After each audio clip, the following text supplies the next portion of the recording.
And I think about when I would lay in bed, I remember FaceTiming my friend Angie and crying and saying, am I ever going to stop feeling this way? Yeah. Like, is it going to end? Like, is this going to end? Yeah. And she saying to me, Jess, I don't know when, but I know that it isn't going to always feel like it does tonight. Right.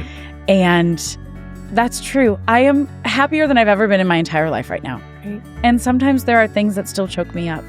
Those scars still ache from what I experienced, what I lost, what I went through.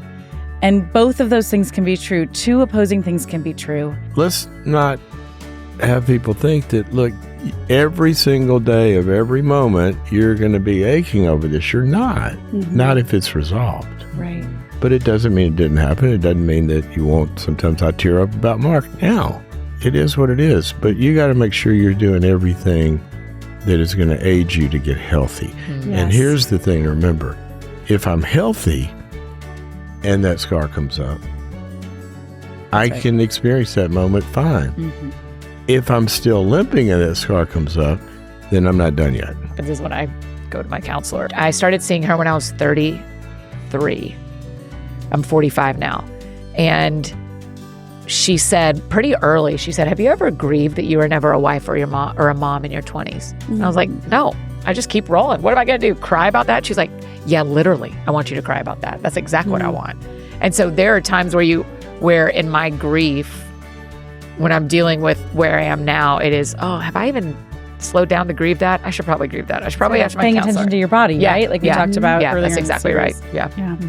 Hey, everybody, and welcome to the Paula Ferry Show. I'm your host, Paula, and we are halfway through our series called Good Grief. We are talking about grief and loss. If you're just joining us, episodes 1 and 2 were about why grieving our losses are necessary, what happens when we don't, and how to grieve and why you can't do it alone. And this week, something I've really wrestled with in episode 3 of this series is, are we ever the same after grief? Everyone expects you to, I think, get over it. Get over grief in a year. They think there's a timeline on it. Are you done grieving yet? But are we ever the same? Is there an end date? And for me, how do I get back to the person that I was before the grief and loss? Do the pieces that I just lost heal? Do those pieces heal that we lost? Do we become a different person? How does that all work? Once again, I'm joined by Dr. Henry Cloud, a renowned therapist, as well as Annie F. Downs, podcaster and author, as well as author Jessica N. Turner. And we are all sharing our stories of grief and loss. And Dr. Henry Cloud is kind of navigating it all. And while he's sharing his stories of grief and loss, I have asked you to share your grief and loss stories. You guys have reached out to me through my personal newsletter at paulaferrisofficial.com. I'm sharing those grief and loss stories there. I'm also sharing them in this podcast, and I will be sharing a very deeply personal one for me coming up later. It's from a high school friend of mine, a good friend of mine who lost her husband a couple of years ago. She is sharing her grief and loss story. But if you haven't signed up for my personal newsletter where we talk about these things that we're talking about on the podcast, we take it one step further. Make sure you do so at paulaferrisofficial.com. But without further ado, episode 3 of our series, Good Grief, we are talking about whether or not we're ever the same after grief. All right, what I really want to jump into for this episode is, are we ever the same after grief? And we talked a little bit earlier that there isn't necessarily a timeline. I mean, Henry, you got choked up talking about Mark, and he's been gone how many years? So there's never a timeline. Grief can hit you out of nowhere. How long has he been gone now? Oh, 8. Okay. So it's 2008. Yeah. 17 years. I think this is something I'm really struggling with, and I'm probably going to botch this analogy, but they said loss and grief, it's like maybe you're a Lego structure and you've lost a critical piece. That Lego will keep moving on, okay? But like you might be without a tire or some sort of like critical component to that structure. If I lost a tire, do I just replace it with another tire? Do I replace it with another piece? Or do I just keep moving forward with what's left of me? Because I feel like this loss is so great. Is that going to be replaced, or do I just move forward with the remaining pieces? I don't love that analogy. Are we Can I recording? say Wait a that? minute. Like, Have I we heard started? that analogy. We've started. Oh, I didn't know that. I Yes. thought you were telling us what we were going to No, talk we about. started. I mean, Yes. I don't love that analogy. I don't love either. that analogy at all. That's what I heard. And so They were wrong. From Well, the listen. internet, from Instagram. AI. But- Let's but blame why don't- everything It's on AI. AI. 100%. Yes. And why don't you love it? I don't think that because you go through a major disappointment or grief that makes you broken or faulty, which is sort of what you were describing with missing a that piece. analogy. But- right. Okay. Like, just because my marriage ended, it doesn't mean that I'm not still whole. I'm different. I'm changed. Right. I went through something really hard that was really sad. I've cried a lot, Yeah. but I don't think that makes me broken. And I think that is sort of what you're describing, that now I'm going to move through life with a piece missing or I'm broken. Like, no, we just grow and change And that's because why I asked that's the what question. humanity is, right? If you look at it that way, then you don't love your life after forever. I mean, you're done, right? You're Yeah. broken forever. It's not like that. No. It's not like that at all. Look, your heart is a muscle, right? It's a thing. And our hearts make investments into what we call love objects. Okay? So it's an investment that you have. But when you lose that person, that investment has this process we call grief because you're in pain.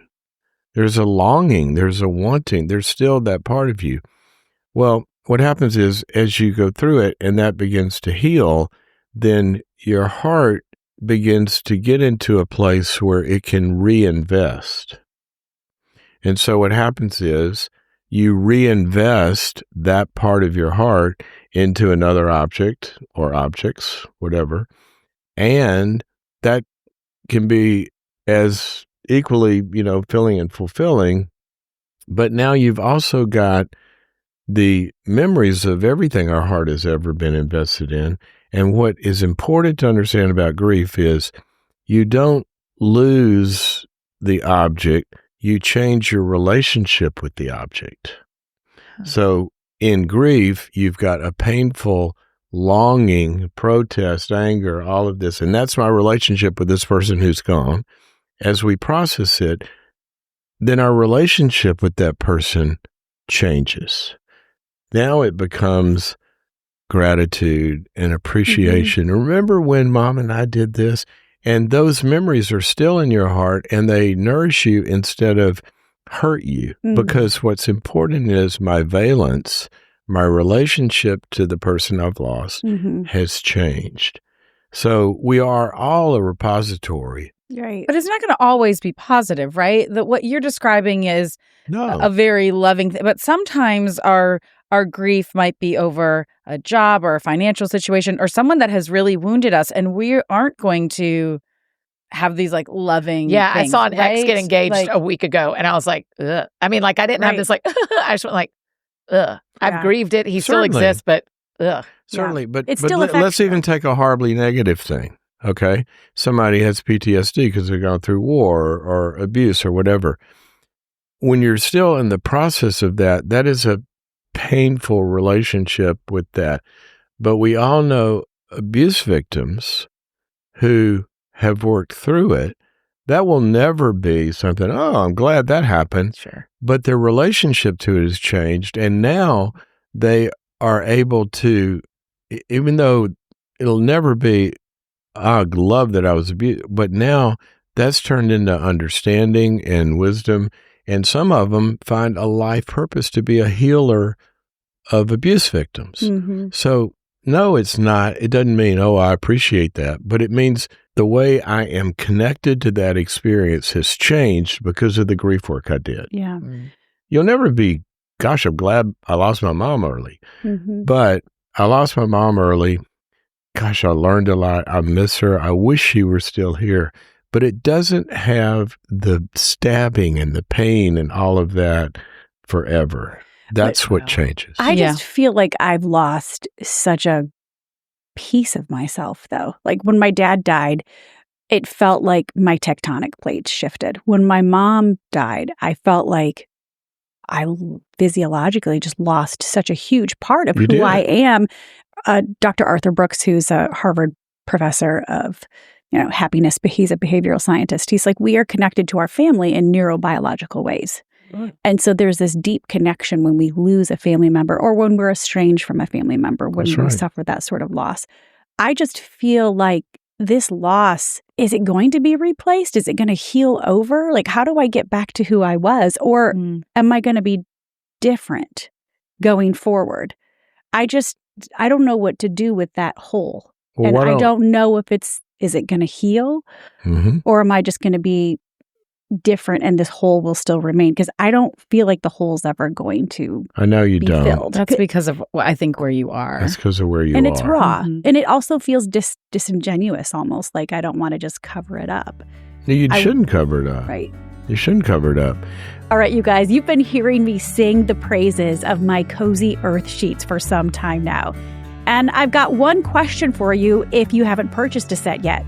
What are you waiting for? My Cozy Earth sheets, literally the only thing that's keeping me cool at night. I don't totally understand the science behind these sheets, but I know they work. They're made from bamboo, so they are going to naturally wick away the heat and moisture from your body, and that helps you sleep several degrees cooler. Plus, they have a 100-night sleep trial. Try them out. If you don't love them, return them hassle-free, but trust me, you're going to want to keep them, and they have a 10-year warranty. You can go to CozyEarth.com, use my code Paula for up to 20% off. Again, go to CozyEarth.com, use my code Paula, Paula, for up to 20% off. Because home isn't just where you live, it's how you feel. Let's go home with Cozy Earth and sleep cooler. But you're going to go through a process that, as it's processed, the memory and all the love and all of that, you'll carry with you forever. But that part of you is this why people can be happily married after a death of a spouse or a divorce? Mhm. Because their heart heals and now they're able to make a full investment. When you have the hole inside, it's hard to imagine that I won't ever walk around with this hole inside. But you will. The hole will heal, you're saying. Yes. What's going to replace it, though? Then I feel like I'm replacing. I don't think so. Can I share Absolutely. a story? So when I was writing, I thought it would be better than this. I was experiencing a lot of abdominal pain on my right side. Now, quick background, I had a hysterectomy a couple of years before. I had really terrible endometriosis, and I lost my ovary on my right side and my uterus. And then a couple of years later, the endometriosis had still remained, and I had my appendix removed, all on that right side. Wow. And I was experiencing pain. But literally, there was nothing there. Nothing there. There literally is a hole there. Like, there's no organs in that side. But I was experiencing pain like I did before I had my hysterectomy. And so I went in and saw my pelvic pain specialist.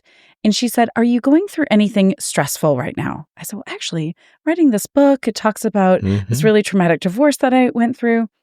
And she said, "Sometimes when we're stressed, our scars can ache."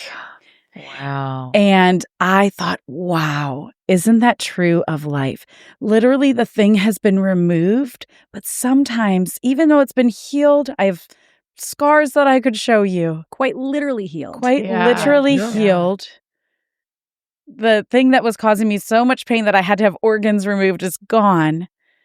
But there's still that ache from that scar tissue. Wow. That scars can ache. And so when I hear you talking about your mom, number one, I think about when I would lay in bed. I remember FaceTiming my friend Angie and crying and saying, "Am I ever going to stop feeling this way? Yeah. Like, is it never, is it going to end? Like, is this Yeah. going to end?" Yeah. And she saying to me, "Jess, I don't know when, but I know that it isn't going to always feel like it does tonight." Right.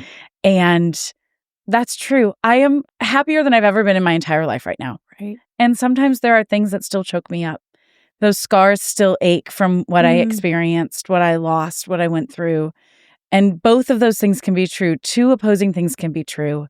And so I think in your case, you can miss your mom and love your mom. And there's always going to be a hole there. There's going to be a scar there from where she once filled something in you. That's right. And you're going to still have a beautiful story. And I believe as a mother, I can say to you, she wants that for you, right? She wants that for you. And so talking about all of this just made me think of that story, that That's incredible. our scars can ache. I was like, Yes. you're going in the You book have that in chapter my journal, younger, yeah. right? Like, What a beautiful analogy. But that just goes to show there's no real end to grief? And the different. I want to hear what you have to say about that. I'm gonna push back on that. Okay. Because it sounds so binary. There's no end. This is going to be like this and go on, forever. There are going to be things that surface. So when Mark got killed, my brother-in-law, I feel it now.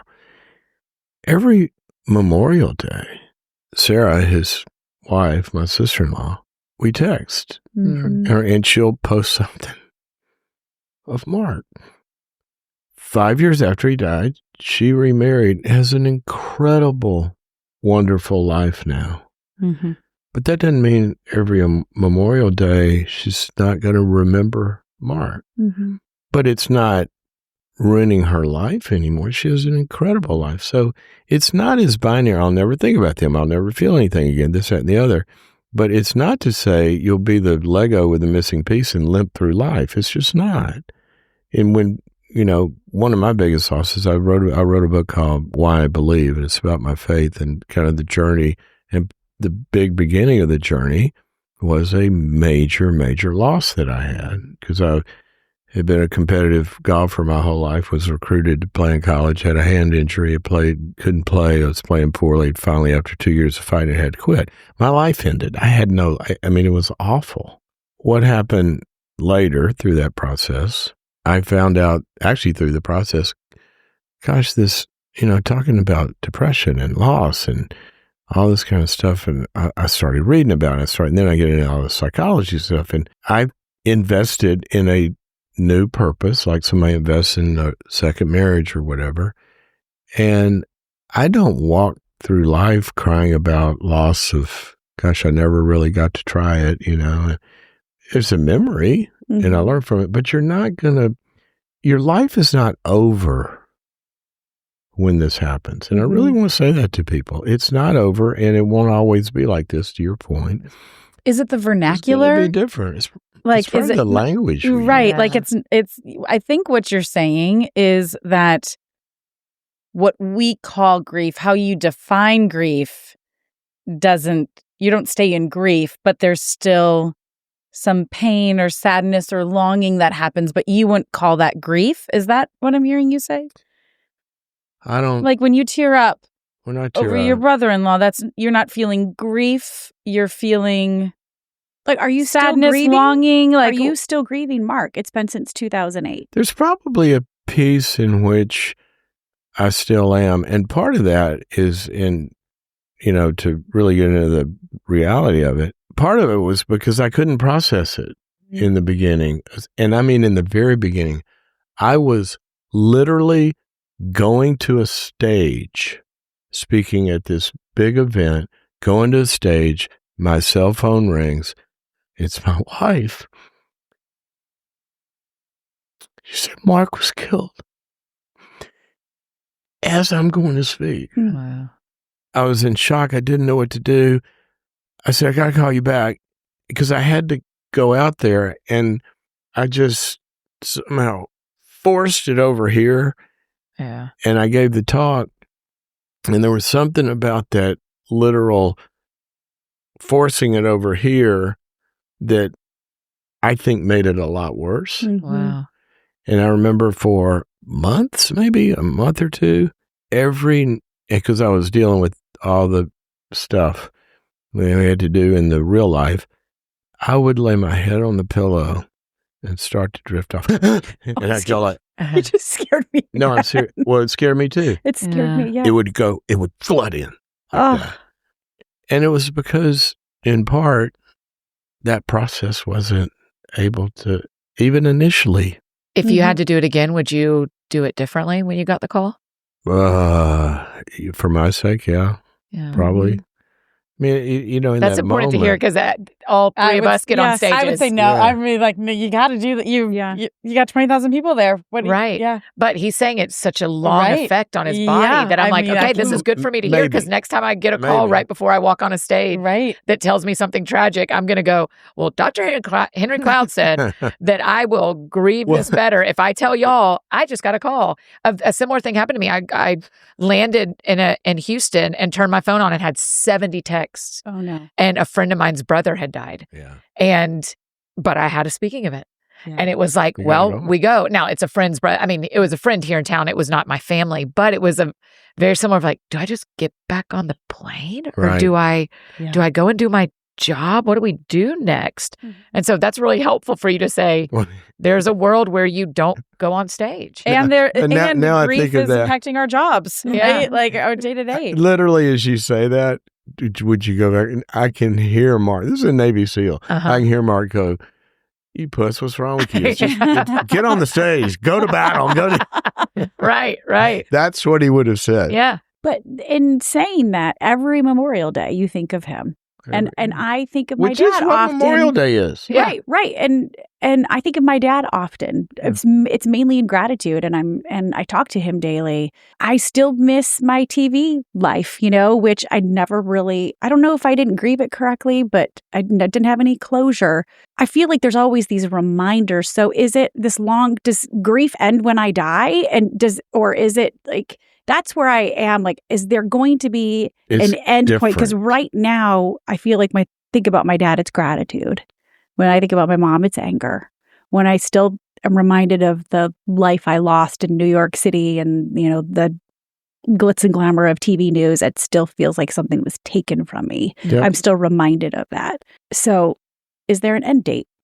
I mean, because you like you said, There's a changing in the valence, a changing in the emotionality of how we experience it. Okay. I mean, when I think of Mark now, I may tear up and, I miss Mark and think of things, but it's not like when I was in abject pain. But would you still call that the grieving process? I don't know what you call it. Okay. And I've only studied this for decades.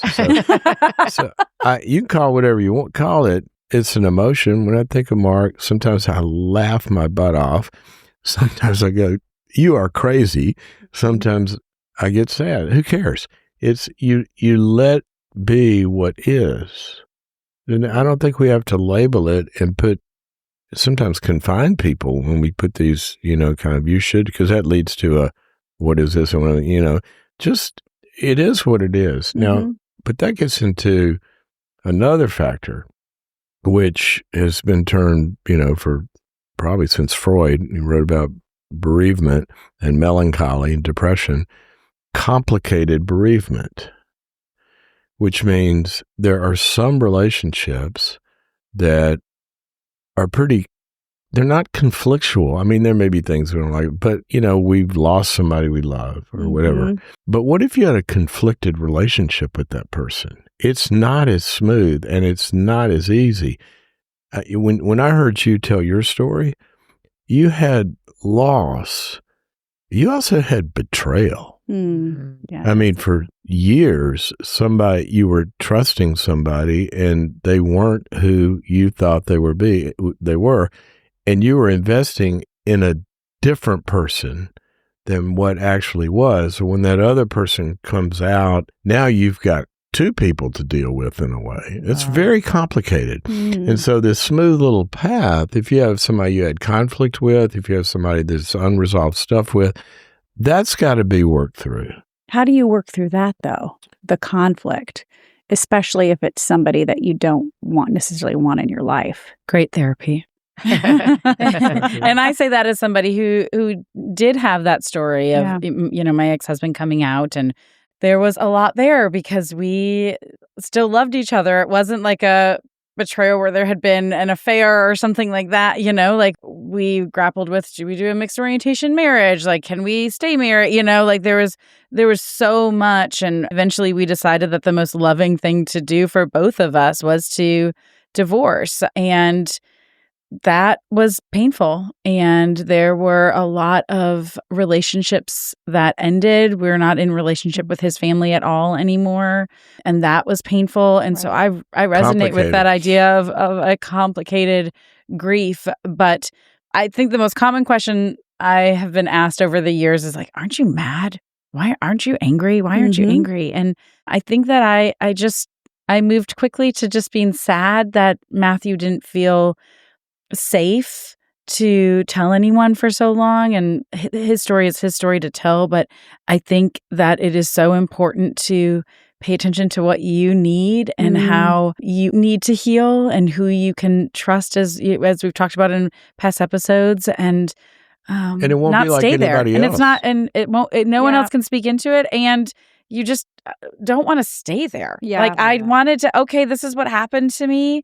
I'm not putting it on a shelf, but I'm going to deal with it and move forward to create the most beautiful life that I possibly can. I was 38 when it happened, you know, like I have a lot of life left. And I wish Jessica 5 years ago could see me today because she just would not believe it. Yeah. There's been such a redemption aspect to your story, which I'm looking forward to getting into in the next episode. Henry, you say we can heal, right? But it does change us. So where are both of you? Annie, if I were to ask you, how has your grief? And you've said you're lost. You know, you've lost. There's a lot of things that you're grieving. Yeah. How has that? I'm shaped a lot like you in that, like, even as I'm listening to you talk to Dr. Cloud, and you're like, so when will this part be done? And when will this part be done? What do we call this? I want to put a tiny bow on it. We're going to check it off my to-do list. Yes, that's it. That's how I work like that too, of like, okay, so if you're telling me I have to walk through, I think of that song that we teach kids, going on a bear hunt. You can't go over it. You can't go under it. You got to go through it.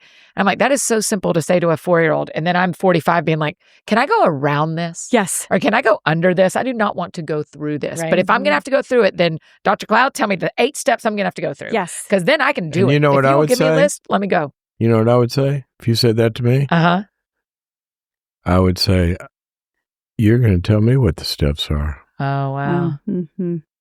Because the steps are going to tell you. Right. I love that. Forgive me, I think it was this episode or it may have been the last episode where you said, when you're strong enough, that's when you can release it. And that has been, so when I think about where I am in the grief process, particularly about TJ and our family, it doesn't end in some ways because a birthday will happen. Or I had a friend who had a baby the same day as TJ. And so I see on Instagram constantly what TJ could and should look like. And so you go, oh man, I only knew him in this little, like, held him in my one arm. He could be running around and he could be talking and he could have hair and, you know, so things will bubble up and roll through. Yeah. And so what do I do when that happens is when I go to my counselor and, you know, my counselor here, I remember when I finished, I started seeing her when I was 33. I'm 45 now. And she said pretty early, she said, have you ever grieved that you were never a wife or a mom in your 20s? And I was like, no, I just keep rolling. What am I going to do? Cry about that? She's like, yeah, literally, I want you to cry about that. That's exactly what I want. And so there are times where in my grief, when I'm dealing with where I am now, it is, have I even slowed down to grieve that? I should probably grieve that. I should probably ask my counselor. Paying attention to your body, right? Like we talked about earlier. That's exactly right. Yeah. Yeah, I have a hard time with that too, because I just want to move on, because I'm like, I don't want to just stay stuck, right? But it is important. I'm learning to grieve it and then to move on. And slow is not stuck. But grieve it. And for me, I always thought, like, move on, forgetting. But you're not moving on and forgetting about it. It's always going to be that scar, right? You're going to feel that. I love that. That's such a good analogy. Like, I don't think I'll ever get over that. That's been so helpful, Jessica. I'm so glad. But to give people hope, because this is true, you don't feel that scar 24/7 through every day. Yeah, right. And that's what it can sound like. You know, when you say, I always. Right. It can ache, right? And paying attention to why it is aching is different than it always aching. I had 2 total knee replacements a couple years ago. I have long, big scars. Best thing I ever did, because I can play golf again. I can do all this stuff. But every now and then, you know, I'll make a certain move where that muscle around that one isn't quite strong enough. And I'll feel it that day for a moment or whatever. So let's not have people think that, look, every single day of every moment, you're going to be aching over this. You're not. Not if it's resolved. Right. But it doesn't mean it didn't happen. It doesn't mean that you won't. Sometimes I tear up about Mark now. It is what it is. But you got to make sure you're doing everything that is going to aid you to get healthy. And here's the thing to remember. If I'm healthy and that scar comes up, I can experience that moment fine. If I'm still limping and that scar comes up, then I'm not done yet. That's right. Wow. That's good. And anything before we move on to our next episode, which I want to leave people with a lot of hope, that permission to dream after grief or through grief. Is there anything else you want to say before we jump into our next episode? You can get through. Mm-hmm. I think that idea of the only way through is so true. Yeah. But everyone gets through. Or almost every, right? Like the thing you thought you wouldn't survive, you've survived. You survive. And we have seen this in so many people's lives in our own stories or people that we're listening to in our ears and our podcasts, that the only way through is through, and it's just one step at a time, one day at a time. And if I could just say, everybody gets through it. Well, kind of. Everybody gets through it who is equipped to go through it. And look at it like this. You have an immune system, okay? For you to get well, you don't just treat the infection. You got to treat the immune system. Mm-hmm. And a lot of times people are not making their immune system stronger by the ingredients that build a life. And so it can't heal. Mm-hmm. There are people that don't get through this. I mean, I mentioned my friend's mother, for example, in a previous episode. She's stuck. Yeah. Mm-hmm. And so the immune system, the getting healthy, is as much a part of healing the grief as doing the grief work. Yep. That's a really good caveat. All right. We'll pick it up in just a moment. Yeah. So that concludes episode 3 of our series, Good Grief. I'm going to share my takeaways in just a second, and we'll be reading a good friend of mine, her story of grief and loss. She lost her husband a couple of years ago. But I think my biggest takeaway from that conversation is whether or not there's an end date. Does grief have a timeline? Again, I think it's so misunderstood. Everybody expects you to just get over it. Even with my mom, are you done grieving yet? I don't think I'll ever be done grieving, but I love what Dr. Cloud said. He said that it's not necessarily an end date, but he said there's a changing in the emotionality of how we experience it. So, for instance, like with my dad, I've noticed, yes, I was sad, but now the sadness has turned to almost celebration, celebrating his life, making sure that his legacy continues. So, yes, I still grieve him, but the grief has turned into gratitude. And I know that that's going to happen with my mom. I'm just real raw in it. But I thought that was a really great answer about whether or not that there is a timeline to grief. Not really, but there is a changing in how we experience it and the emotions related to it. My second takeaway, Jessica's analogy of there's always going to be a scar. Wow. There will always be a scar. You won't always feel it. It's always going to be there. And you're not going to feel it 24/7, but that scar can ache, and it won't always ache, but we can heal and it can change us, but the scar will remain. And every now and then we're going to feel that and be reminded of it. And my final takeaway was that the only way through is through. The only way through it is through. Dr. Cloud, when he said he got the news about his brother-in-law passing away, who was a Navy SEAL, very unexpectedly, he said he forced it to the side and he made it worse. And the grief would just all of a sudden just overwhelm him and it would just flood. That happens to me. All of a sudden, the grief will just flood in and it will overwhelm, and it manifests itself in a lot of very unhealthy ways right now, because I'll share the next episode where I am with therapy and all of that. But the only way through it is through. We have to metabolize it. We have to go through. We have to grieve. We got to flush it out.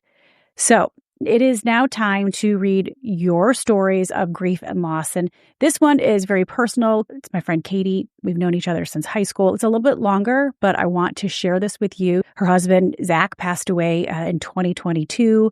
He died from a cardiac event and left her with 4 children. She's now a solo parent. So here's Katie's story of grief and loss.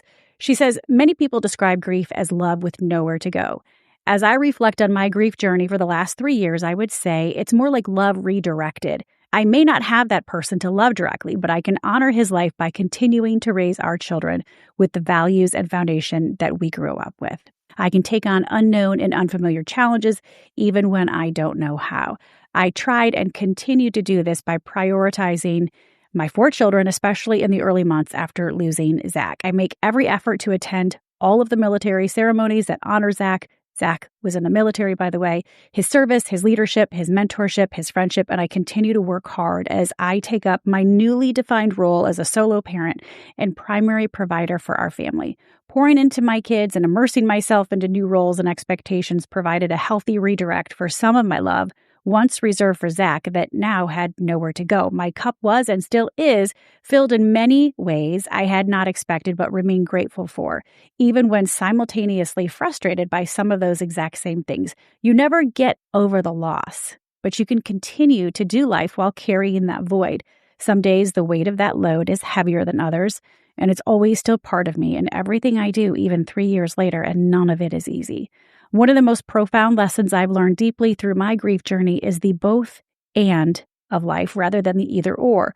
Life is both hard and enjoyable. We can be both devastatingly sad and filled with joy simultaneously. We long for opportunities lost while also looking toward new experiences.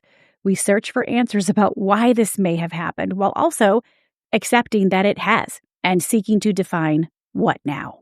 She continues to write, the most unexpected and it seems most under-discussed part of this grief journey for me has been the implied expectation of moving on. I still don't know how to or what that looks like, despite many observers of my life having their opinions on how it should look. I work to prioritize the spiritual, mental, and emotional health of myself and my children, and I try to do everything I can to help ensure that they still have opportunities that they would have if Zach was still here, because their forever doesn't need to be as altered as mine as far as college, career, marriage, families of their own, etc. If I can preserve and cultivate opportunities for them while sorting through and redefining what's next for myself, I think for me right now, that's a victory. They have to learn how to do life without their dad, but I do the best that I can to support them along that journey. I read the other day that loss happens once. Missing happens forever. And that's where grief lives, not just in what was taken, but in the longing for what will never be again. And that's where I am, still learning to live with what will never be again and working to create a life that can still be beautiful, even if it isn't how I thought it would be. Katie, thank you for sharing your very brave story of grief and loss, and just watching her navigate that. I have so much respect for her, single mom of 4, and so unexpected, but she is a brave warrior. Katie, I just admire the heck out of you, but thank you for sharing that story. I know it's going to help a lot of people listening, or if you're watching on YouTube. And next week, as we put a button on this series called Good Grief, we are going to be talking about giving ourselves the permission to dream again after grief. We're going to keep talking about it, and I'll see you next week. I know you guys thought you were done with me, but not quite yet. I have one more thing to tell you about. If you're watching on YouTube or you're listening on your favorite podcast platform, don't forget to subscribe to the show. I don't want you to miss a single beat or a single conversation. And remember, my DMs are always open. Tell me what you want to talk about.